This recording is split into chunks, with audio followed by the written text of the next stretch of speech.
Lalo pa ho lumakas ang ulan ngayon, may kasama pang hangin. Grabe. Ito po yung pangalawang araw na umuulan dito sa aming lugar, sa Oriental Mindoro. Kaya sobrang dilim.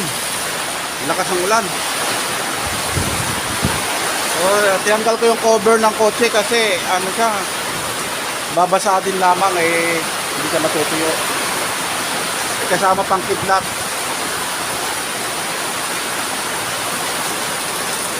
Madilim na madilim ko yung paligid, wala pang kuryente.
Mga panood natin sa YouTube.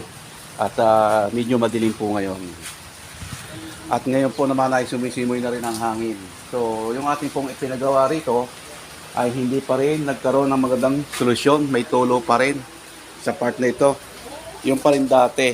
At ito naman dito sa kabila, parang lalong lumala po yung tulo. Ang laki na nagagastos dito. Ayan.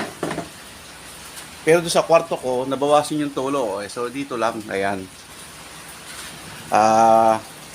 Siguro baka tuloy na ang bagyo. Ayan, nangain muna tayo. Parang Palawan daw ito, sabi ni Pumangking kasi galing siya ng Palawan. Baka ito'y buhayan laman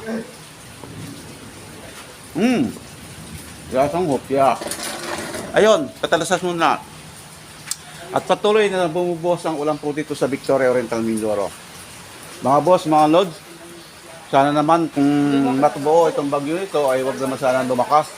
Kasi dito po sa amin sa Oriental Mindoro ay babagong tanim ang mga palayan. Kawa-awa naman po yung mga magbubukid kung masasalita ang palayan.